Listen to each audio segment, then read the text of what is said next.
Hello there, and welcome to Successfully Depressed. And I'm your host, Kerry Finsand. This show is all about helping solopreneurs navigating mental and physical health in life and business. Today's guest is Dr. Jessi Gold. She is an assistant professor and the director of wellness, engagement, and outreach in the Department of Psychiatry at Washington University School of Medicine in St. Louis. She is a nationally recognized expert on healthcare for workers dealing with mental health and burnout. And she's been focusing more on this during the pandemic. Dr. Gold also writes for the popular press and has been featured in, amongst other things, the New York Times, the Atlantic, the Washington Post, Time, Self, and InStyle. Welcome to the show, Dr. Jessi Gold. Thank you for having me. I appreciate your time, and you are very busy. I'm impressed with how many just different articles that you've contributed to or written on your own and just all over. So I found that really fascinating. So a friend of mine, the guys at the Rick Minds podcast, you were on their show recently and they said, "Hey, Kerry, I think she'd be great for your show too." So I appreciate you coming on here today. And I wanted to learn a little bit more about you because you have quite it would take quite some time to read all the different things you've accomplished in your life and going to Ivy League schools. And so tell me a little bit about your life and kind of how you got to where you are today, and very fascinated by that. Sure. If you want just the work school path, which tends to be the short version, I went to University of Pennsylvania for college. And when I was there, I thought I was going to be pre-med. I wanted to be a doctor. I thought that's what you did if you were good at science. And so I went there expecting, honestly, to be like a biology major or something like that. Ended up really falling in love with anthropology and like the stories that people tell. Was an anthropology major and also ended up getting a master's in anthropology at the same time from there, mostly because I wanted to take more interesting classes and do a research project. Then I took a year off before going to med school, in part just to make sure I wanted to go to med school, but also because I wanted to try like incorporating healthcare and anthropology, which was like health policy in as many ways as it can be. So went for the summer to the World Health Organization in Geneva. And then I worked in DC doing sort of adolescent health nonprofit policy work right about the time that Obama was working on Obamacare. So I got to have a pretty good understanding of like how that might change some of medicine. And then went to med school. There, I had really no idea what I wanted to do, to be honest. Like, again, kind of went because that's what science people do. My dad's a psychiatrist. I honestly didn't want to do that because I didn't want to follow in anybody's footsteps. So was like, all right, like, what else can I do? And then kind of was consistently drawn to, again, people's stories and the ability to actually have time to listen to them. And that's what psychiatry afforded me.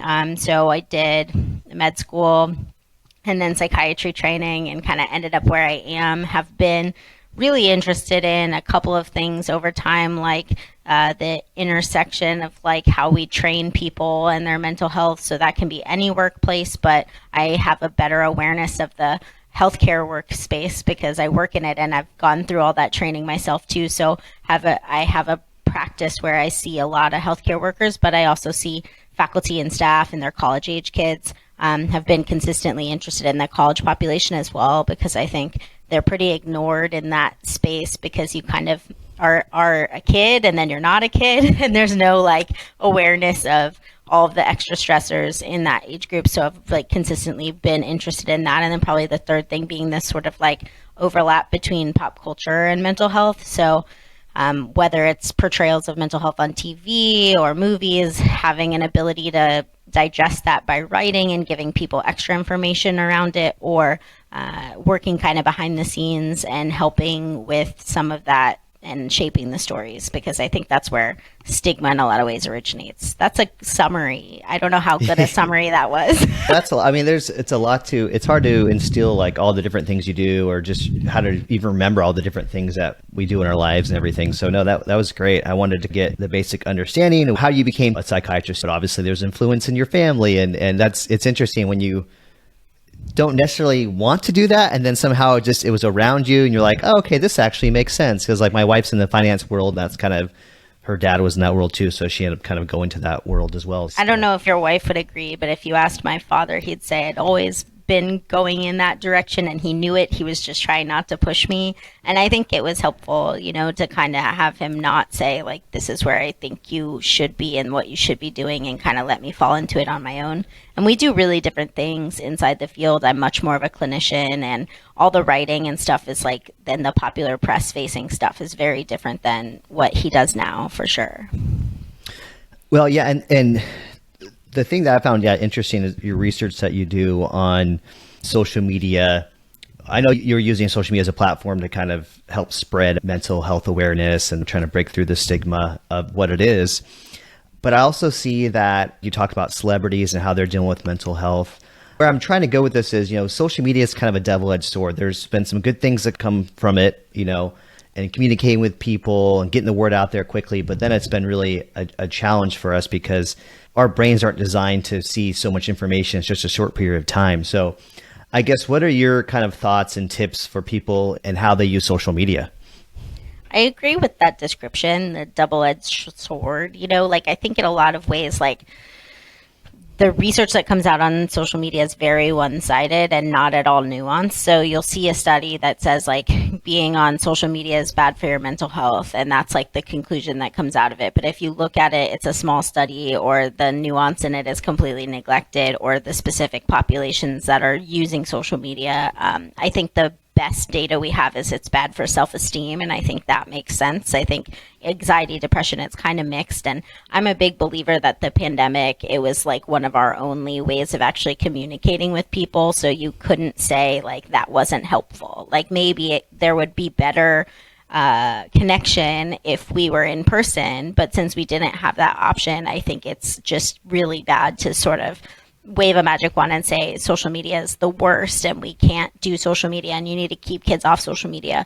I agree with kind of waiting, in part because of the self-esteem issue, but I do think college kids for sure are going to find it, and you're not going to keep them out of it. And, their mental health in a lot of ways can be affected by the things that they're reading just as much as we can. The news is quite depressing if that's your formal way of getting the news, which is the way that most people get news these days, even just following news sources on social media.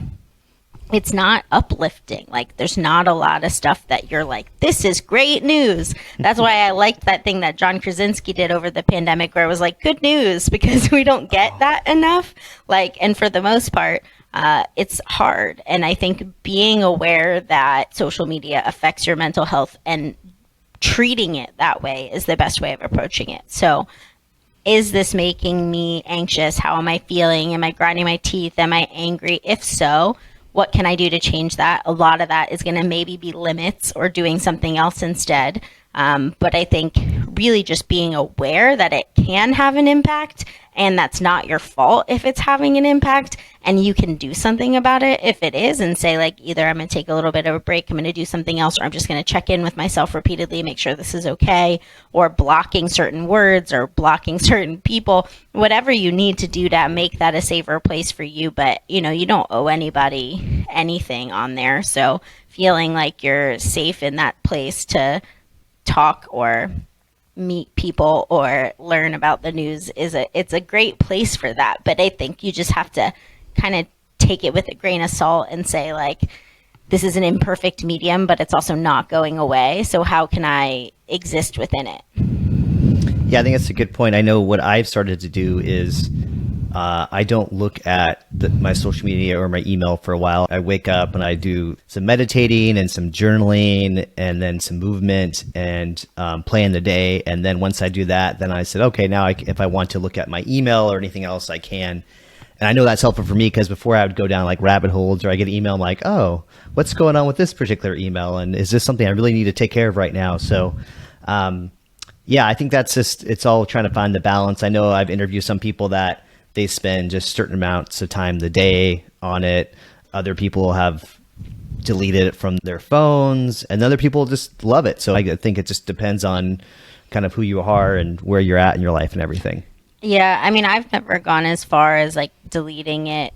I can't. I feel it's actually part of my career at this point, but in a lot of ways, I pay attention to the before sleep, not the waking up part. So I'm sort of different than you in that aspect. But like I noticed over the pandemic, I would stay up like scrolling and then I wouldn't go to sleep. And so when it starts to be a problem, I try to not spend the first like 30 minutes before I'm going to bed, like on social media. I try to read or listen to a podcast or nothing, whatever I have to do to not be on social media for that part right before bed and then sleep. I think I tried for a while to consider using a regular alarm clock so that I wasn't like using my phone for that too, but I kind of failed. So, it's all a work in progress, even with the people who do this for a job, Yeah. Yeah, and I think that's one thing about you is that you're very genuine in talking about how you're a psychiatrist, but you also deal with some mental health challenges as well. And tell me a little bit about like that was probably something really difficult to start putting there out in the world, especially with what you do, because then people are going to be like, oh, well, how come, she's this expert and then but we're all human. Like we all have to work through things. So just tell me a little bit about kind of like, that probably was a very tough thing for you to do and just kind of what it feels like now. Yeah, it's interesting because I think people always made jokes that like psychiatrists had a lot of mental illness, but like I think it was secret. But I think their jokes were because they didn't like psychiatrists, not because we're human, And so that was always like in the background. But in my field, there's a lot of like, I'm a blank slate. You don't get to know who I am. I'm just here to reflect you, support you, be here for you. That's what mental health like training, kind of psychiatry, but also therapy training has emphasized for a long time. And, even being a person with a social media platform is going against that, let alone a person who then talks about anything about themselves or their lives or their mental health, right? And I sort of have always felt comfortable with the therapy side of it and talking about going to therapy. And that was never like something that was hard for me. I always figured that made sense and that it should be talked about. So I never had trouble talking about that at all.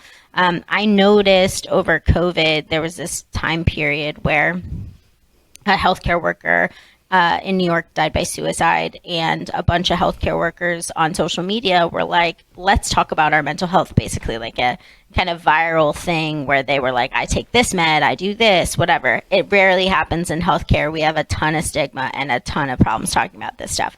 But anyway, everybody's like talking about their meds.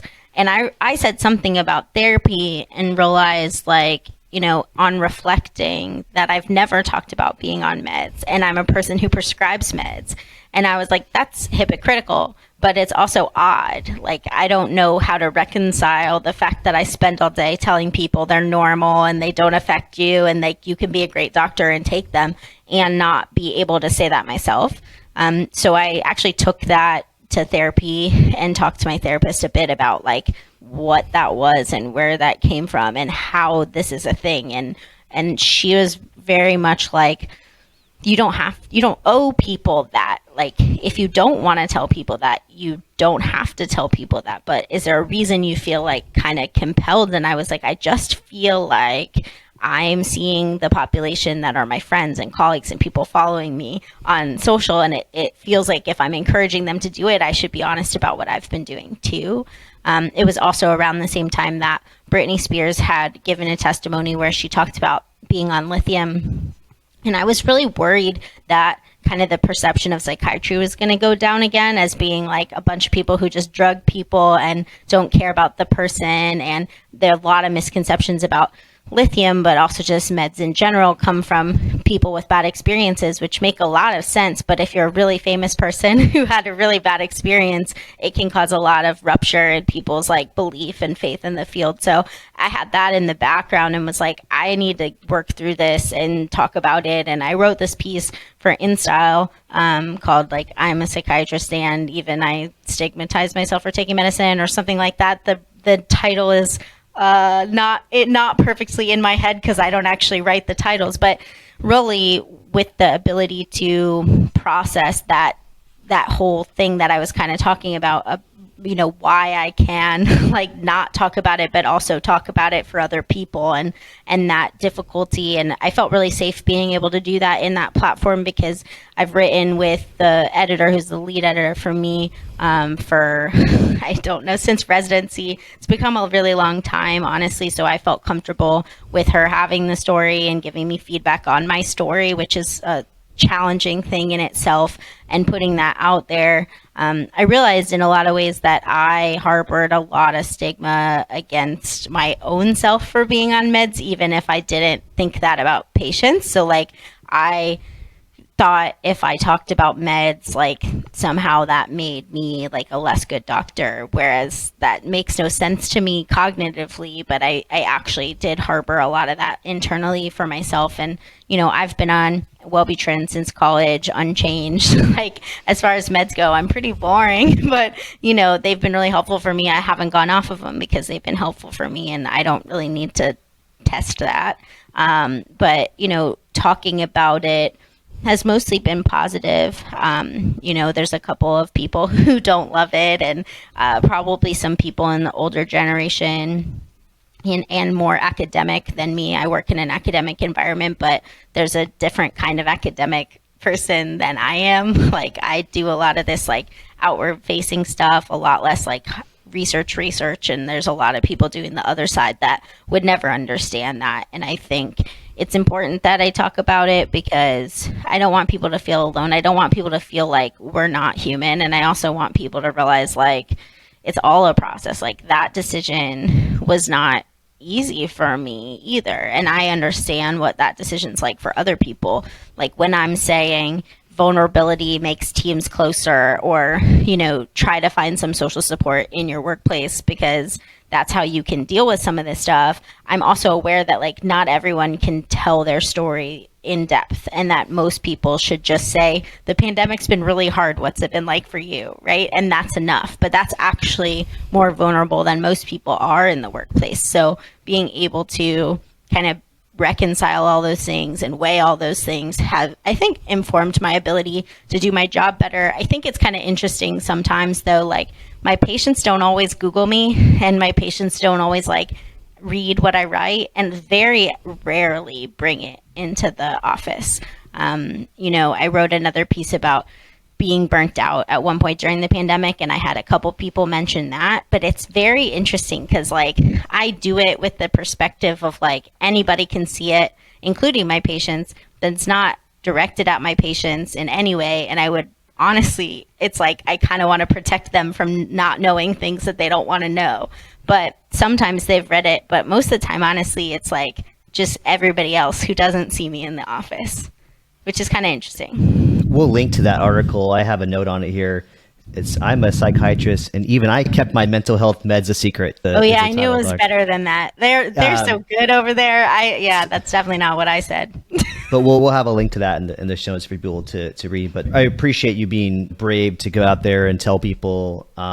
It's not easy. It's like this journey for me doing this podcast hasn't been easy, but it's been very fulfilling just meeting different people like you in the space. And I think the one thing that people need to understand too is that, therapy is very helpful, and that medication can also be very helpful. And I've had certain medications that have been great, but I've had other ones that have been very bad. And actually this year I've had some that were very bad. And so you keep trying something different. And so that's one of the challenges I know that I have as a patient, and sometimes getting things prescribed. It's hard for everyone involved to figure out how is this person going to handle this. And then also the side effects, and so those are some of the things that I have to think about too. And then is there something that is more natural that could be better for me? I'm in the opinion where try different things out, see what works for you. Someone uses, Prozac, that's great for them. Then someone else maybe uses CBD or something else or whatever it may be. We're all different. So give people a little bit of space for, determining what works best for them. Yeah. I mean, if you see a psychiatrist who doesn't think our field is imperfect, that's a red flag. Yeah. I think there are a lot of things we don't know about the brain, a lot of things we don't understand about mechanism, and a lot of things we don't understand about care for a specific person. Like, we just have these clusters of illness when they're really more of a spectrum of illness. And at the same time, like, we don't know, because of your symptoms, you really should have this med versus someone else having this med. It's like, what side effects did you experience? And can you wait a really long amount of time before we change it to figure that out? And so, you know, for us, like, I mean, I can only really speak for myself, but it's a painful process on this side too, because, you know, I don't want you to sit around depressed, and I certainly don't want to make you angry at me for whatever med I gave you, giving you side effects and more side effects, and then we change it and then you have more side effects. Like, that's not fun, and it's not a part of my job I enjoy doing, and it's definitely a weakness of the medicines we have for depression. But like, when they work, and that's really powerful, and has been why I still like, you know, why I do meds. But I do a lot of the outreach stuff and a lot of the talking about mental health, because I don't want everybody to see a psychiatrist. Like, I want people to be more aware of their mental health before they get to that point. Like, there are certain illnesses you have no choice, and there are certain, like, family histories or your own history where you might have no choice, and a certain level of severity where you have no choice. But if you could be a person who's like, when I start to do X, like not sleep, not eat normally, like yell at people, like isolate, whatever that is. If you could say, when I do that, I am heading into a path of negativity that might lead to something like depression, then you can actually make an intervention then and not end up in my office. At least not everybody, of course. Like, some people might still do that, right? But I think it's important that we focus a bit more on like the spectrum of mental health care, which we don't do well. It's sort of like, here are these people doing yoga, and here are these really sick people, and there's nobody in between. But the vast majority of people are in between, and I don't want to see everybody. I want people to get better before they need to see me, and then I only have to see the people who really, really need to see me, right? And I think we just don't view that right. Certainly not in the workplace, but in general too. Well, I think you mentioned earlier too about, you know, with college students too, like making sure that they have the right resources in place. I know when I was in school, I didn't really know of any resources really like that. Maybe they were there, maybe they weren't, I don't know. But I think it's really great to, you know, try to spread that word and those resources. One thing I did recently, last month, I took the mental health first aid certificate. Are you familiar with that program? Yeah, I think it's really good, especially for like managers and supervisors and people who might have people coming to them with stuff and not know how to support them, because you're not trained in that. I am, you're not. Yeah, exactly. But just, it was interesting, like some of the framing and not putting labels on. I mean, even as someone that deals with my own mental health challenges, I put labels on things on myself, and I don't even mean to. This is just kind of what I'm used to. That's one thing I liked about that, is how to talk to people, framework. And then the idea is just assessing a situation. You're no expert, but at least you know resources, and you can find ways to help people out. For sure. Like, most of what I do is listen, right? Like, a vast majority of what psychiatrists or other mental health professionals are doing is giving you a place to talk and validating that, and not saying anything that you are saying is wrong or making some sort of judgment about it, right? And I think it's just not the way that we are taught to communicate. And so it feels different, and it feels more supported, and it feels unique, but it doesn't have to be. It can be how we all talk to each other too. Yeah. That's one thing I've learned about is things don't always have to be good or bad. They can be, and if you have a feeling, you know, you don't bottle it up, you know, actually feel it, unless there's some reason that you shouldn't, because it's so difficult to deal with. I know that's just in society and stuff that we're just so used to kind of just brushing things under the table or whatnot. So you went to University of Pennsylvania, is that correct? Mm-hmm. And so I've been reading a fair amount on like self-help and stoicism and things like that. And I see that the father of positive psychology, Martin Seligman, was at your university. I don't know if you took any courses or he was there when you were there. What I saw online is he at least he did for a while serve as a director of a clinical training program at the University of Pennsylvania in the psychology department. And I've been just in my studies recently come across him and everything. So I don't know if is that any. Did you study the name sounds familiar, and I kind of understand positive psychology in the like bare bones minimum of what I understand. But I think, Penn actually also had the Becks. So all the people who formed CBT, Aaron Beck and his daughter, Judith Beck, cognitive behavioral therapy really originates there too. But I was not into psychology or mental health when I was in college. It wasn't like a thing I was paying attention to. It was what my dad did, and it was a thing I was avoiding getting help for. So I wasn't taking psychology classes. I don't even think I took a psychology class. Not that comes to mind, maybe like 101 or something, but not anything interesting. So well, interesting enough is you went to a school that was very good for it. Maybe it was in the water. Like maybe it's just another thing that contributed to my background of like ending up there without actually knowing why, Yeah, you're somehow influenced. So I wanted now to kind of get into one of the topics that I know that you speak a lot about, and one of the topics that I would like to learn more about. Someone has experienced burnout multiple times. I want to kind of go through in a couple different phases. If you could kind of explain what burnout is. Sure. So everybody uses the term wrong. So burnout really is not just you're tired from work and you're over it. Like that's what people use it for. Like I'm burnt out with school, I'm burnt out at home, I'm burnt out whatever.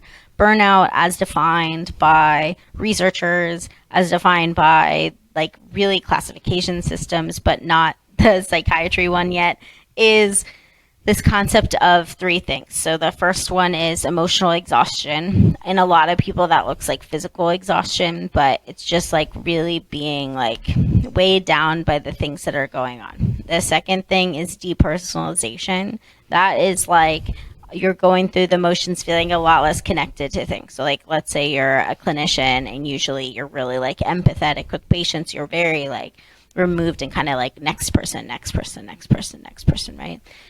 The third thing is reduced sense of personal accomplishment. That's like when people, in my opinion, really start to notice this stuff, which is like, hey, it's affecting my work. Like someone's noticed, I notice, I'm not getting as much done, I feel ineffective.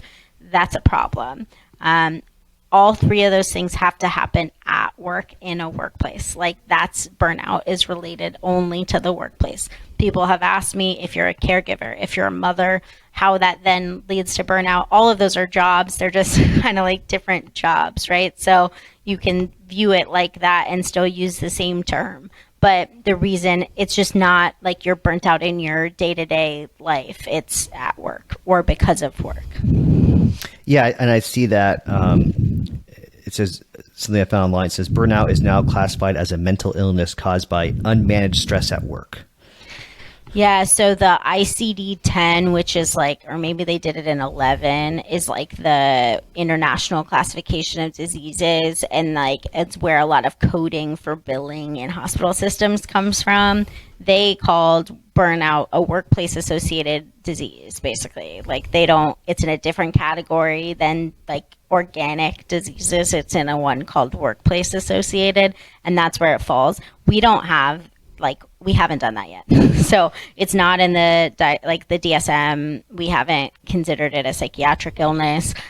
Maybe someday. I think we probably should. We end up seeing a lot of people for it, and I think it's helpful to define it relative to everything else and where it falls for us. But I view burnout more as like a path to things like depression, a risk factor for things like depression, as opposed to like depression or a psychiatric illness necessarily organically itself. Yeah, I think what I was reading is like basically it's a syndrome versus a disease is one way to look at it. But I also know now that it's being recognized, it's also now being recognized under the American Disabilities Act, which is good as well for people in the workplace that need help, and they're under that act, they're supposed to get reasonable fire resistance and stuff like that. So I think that's a good check mark in the positive way to kind of help people more out in that way, because at work it's very difficult to talk about mental health, and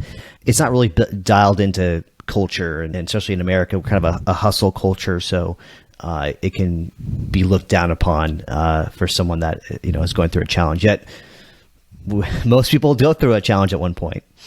Yeah, I mean, I feel like for the most part, burnout's like an expectation of the American workplace, and so people sort of are like, "Oh, I worked really hard, I'm burnt out." Like that's what the answer is. If I'm doing my job really well, I'm gonna be burnt out, and it shouldn't be like that. But that's sort of the auspices it's under. So it's really hard to say like at what point burnout is a problem or at what point that's not your personal failing because of the way that we view stuff. What are some ways that people can prevent burnout? I would love to say that we're like super good at prevention in this culture, but for the most part, the first time you're going to notice burnout is when you're burnt out. I'd love to tell you it's not, but it probably is. When you're at that level where it's like interfering with your workplace, you probably need time off. Not You don't need to take months off. You can even just take like a long weekend, but you probably, when you're getting to the point where it's like interfering, you're probably going to need time off. My therapist describes it as like taking a pail out of a sinking ship, and then you like get a little bit better and you're floating higher in the water, but then you sink again pretty quickly. And so all that's doing is helping you sort of briefly reset. It is not a permanent fix at all, right? So if you get briefly reset, or if you're one of the rare ones who's able to pick this up early, noticing signs and symptoms again is really big. Like, what does it look like for you? For me, it's like early signs are like, if you send me another email, I'm going to throw my computer across the floor. Like, that's not a normal reaction to an email. That is a burnt out reaction to an email, right? And so being aware that like out of proportion reactions to things that people ask me for things is burnout for me is a sign. Then when you notice that something's wrong, the first thing you can do is like whatever coping skills work for you. So we tend to be told that certain coping skills are better than others because that's just how things are. But I think it's just like what works for you is the coping skill that you should use. Sometimes it's in different settings and different times, different things work. And so I think that's important to keep in mind. The other things that research really shows that prevent against burnout are like, I'd say probably 4 things. So meaning and purpose kind of go together. Like, how do you get meaning? And there's like big, like philosophical questions about life in the workplace, right? But what do you derive meaning from? The way to find something like that out is 1, to reflect on it. And 2, like, go through your day and like pay attention like hour by hour, like 30 minutes by 30 minutes, whatever your blocks are, to like where you're getting energy and where the energy's going away and like why, what emotions associated with that, what situations associated with that.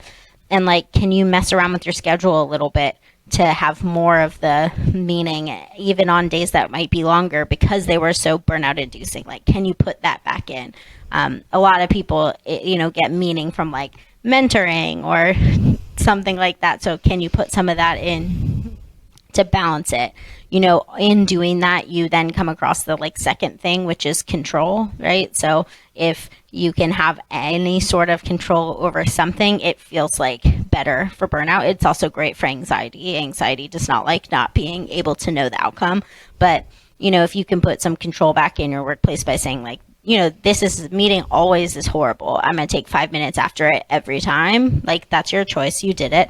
It'll help. And then the last one really is like social support, which I kind of briefly mentioned before, but all the studies show that like social support and then like supportive leadership are preventers for burnout. So social support is like peer to peer and like having somebody who you can talk to openly about some of this stuff.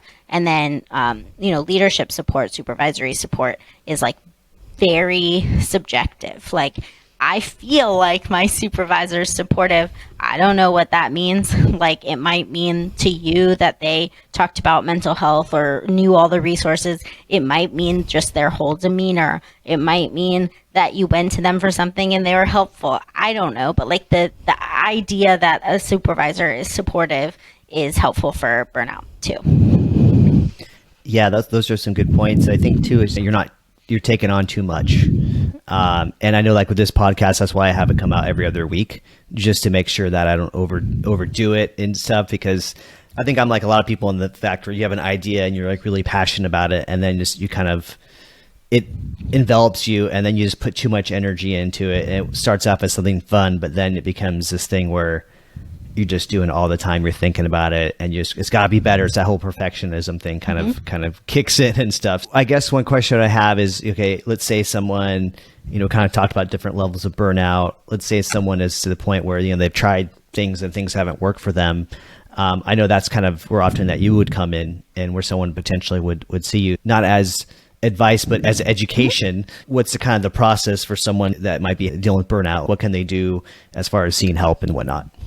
Yeah, I mean, again, I think a therapist is helpful for the whole thing. But if you're at the point that it's like interfering with your life in some capacity, a lot of what you're going to need to do is skill-based and understanding what your workplace is like based. So that looks like therapy, and that looks like occupational therapy sometimes too. So how do you set up your workplace to like maximally help you, right? In terms of therapy, they're really going to focus on like, where's the burnout coming from? What kind of stuff? How do we help you in the workplace with the things that I was talking about? What little things can you change? How can you, like, what's your perspective on some of this, and where is that coming from? Like, that's important to being able to then go back to the workplace and feel better, right? I would say psychiatry can help with some of that, and some psychiatrists are therapists, but there's not a ton of meds that are going to help you with this stuff.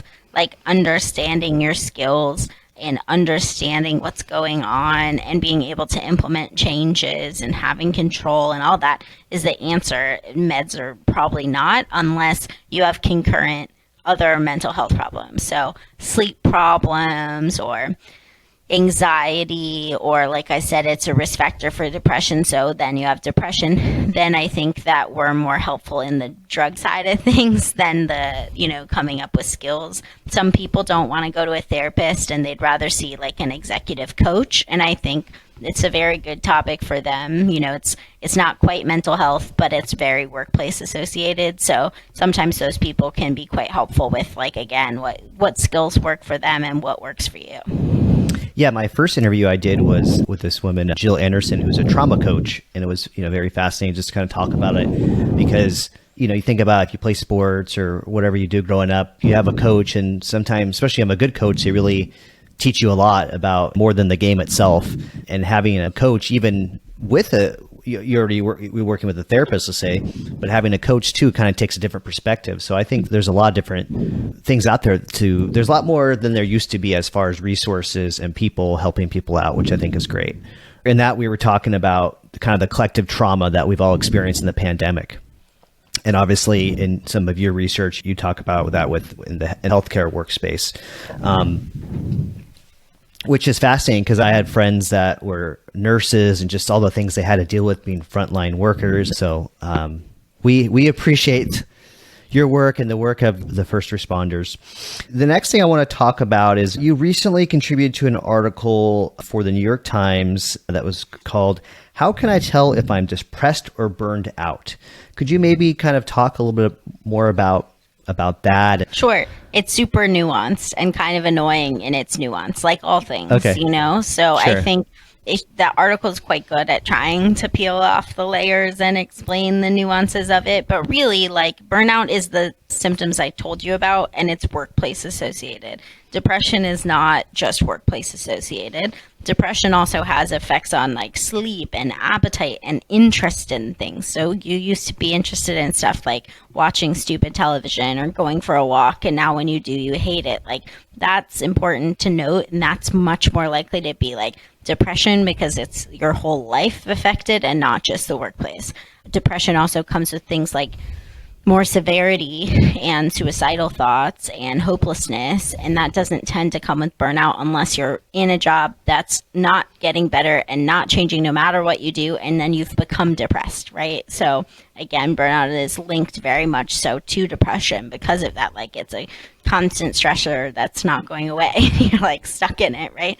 I think burnout tends to like be solved somewhat if you remove a person from the workplace, right? Like, you might feel substantially better on weekends. Depression's not like that. Like, the weekend doesn't matter. Like, you're still depressed, So I think that's important to note. Like, are you really only feeling that way at work, when you're at work, when you're with the work people, when you're dealing with work stressors, whatever, right? The importance of the nuance and knowing what it is probably like less important for a human as it is just like being aware of what's going on with you, where the symptoms are coming from, and being able to tell that to someone like me or a therapist to be able to better help you with the tools. Like, I think sometimes like the things that we do for depression or for burnout are similar, but maybe you're not getting out of bed because of depression and you need more motivation, and people need to like help you get behaviorally activated out of bed. Like, that's very unlikely to just burnout. You're going to need to look at like ways to structure your day, the ways to have social support, things like that. Yeah, those are good points. I like just kind of how you kind of broke it down there. One thing that's hard is that, we don't want to put labels on people, but it's also sometimes you want to kind of understand, I guess, which label you are in theory. But then it's hard because you might be labeled with depression, but maybe it's something else. Maybe it's bipolar or something. So that's also a really hard thing too, is like understanding what you are going through and making sure you're on the right medication, understand how your mind works. And I think that's the one thing that I've been kind of looking about is this year is kind of, we all got to kind of have to write a manual for ourselves. What's our own algorithm to kind of make us, work well and thrive every day. And I think that's different for everybody. But what we do know is obviously sleep, number one, is what we need. But one thing that I've been researching too lately is James Clear's Atomic Habits, Systems versus Goals. And that's kind of interesting. I don't know have you read that book before? I don't think so. Okay. Well, it's interesting. It's based off of Scott Adams, who did the Dilbert cartoons. And it just basically talks about how like goal setting can be helpful, but systems are better because they're, once you reach your goal, you're like, what do I do now? Like, and then you like might go off your goal. Like, this happens to me sometimes if I do like an exercise goal, then I'm like, oh, well, I just did this Spartan race. What do I do now? And so I think that's really kind of interesting thing too, kind of understanding ourselves of programming your day so you'll be successful. So how do you program your day to be successful? I don't have, I just shrugged for anybody who's listening and not watching me. I don't think there's a good answer to that. Yeah. I think that every day is a different day, and some weeks are worse than other weeks, and some days are just hard. But I think that I have an acceptance around that, which is also important, and like this is what I can't control aspect that I think is also important. But, I think the things I can change are like paying attention to things I'm doing that I know I'm doing because I don't want to be like feeling something or coping with something. Like, I try very much, like, if I'm angry or if I have really strong emotions, to go like do something to get rid of them. Like, honestly, just like rage, but like I'll just try to distract myself with something like that's mindless, or like I have stress balls, things like that. I think that sometimes I need to just like feel feelings and not hide them. So trying to be aware that like I'm allowed to have feelings and I have to ask myself about them, because the way I feel is relevant and not just like another part of the problem, right? Like, I think it's very easy to go through my day and spend a lot of time asking other people how they're doing and never asking myself. So trying to just pull up a chair for myself in the conversation and let myself have feelings has been, the biggest way I've been working on it, and trying to just be more aware of like what my body's trying to tell me. My therapist will be like super happy that I'm saying that, but like if my body says sleep, like sleep, but is it because I'm avoiding something, or is it because I needed it? And I think that's important. It doesn't mean you can't sleep. It just means they had different purposes, and it's important to know, because avoidance means something else is going on. You might still be tired from it, but you still might have to solve that to stop sleeping all the time. So, Yeah, I think that's a really healthy way to look at it. Just trying to stay in tune with yourself each day, because like you said, each day is different. If you didn't sleep well, then you're kind of your tank's half empty. So it's it's harder to have your full brain capacity and everything. So I think I like that point there. Is there anything that you're working on right now that you're excited about that you want to get out there and let people know? Any research or any projects or? Good question. I mean, anytime I write something, it's on my website, which is just like drjessigold.com. You know, if you are interested in some of these things that I do, or you might want to see some of the pieces, like it always goes up there. I have a regular column in InStyle, so like following me there helps. Same with on Twitter, probably is the easiest place to find me, but I have the same account on Instagram and on TikTok. I have a book that I'm working on that is a beast, and I'm not done with it yet. And I'm learning how to write long enough to write a book. But I think the goal is like, I mean, it's going to sound so long from now, but I think it's like March-ish in 24. So, you know, apparently once you turn a book in, it takes like a whole another year for it to like get edited and put out because of marketing and things like that. So it's going to be a little bit, but that's on like really healthcare worker mental health and the effect of COVID, but it's told through patient stories and my own stories. So you get a lot more of the stuff we were talking about, which is like, what's it like to be a person taking care of people going through hard things, but also like if you're a human, you know? Yeah, well, I really like how you have a very friendly, bubbly personality, and especially with all the things that you're doing with your own stuff, but then just on a daily basis, hearing from your patients and everything. I mean, that's a lot to take in. So it's good that you figure out some ways to be grounded for you. And then awesome about the book. I mean, but you're doing so much right now. So at least that's a good thing. You kind of get your reps in and stuff. I know writing books is something different, but it that's is exciting. A whole different beast in a way that I wouldn't have predicted. Like I would have been like, I write articles so fast, like look at me go, but it's very different. Just a lot of little mini articles is basically, you know, that you keep someone interested in, right? Like, yeah. I think that's the hardest part. Like I could probably write one of those books where each chapter is on something completely different. And if that was like thematic, but if you're like trying to get people interested in characters and whatever, that's totally different. Well, I want to thank you for your time today. And I know you mentioned here a brief moment ago how people can get a hold of you. If you want to mention that again, how people can find you online. Dr. Jessi Gold, like Jessi, on most social media platforms, like Twitter predominantly. And then same website, drjessigold.com. Like that's an easy place. There's a contact me form there. You're also welcome to go through that.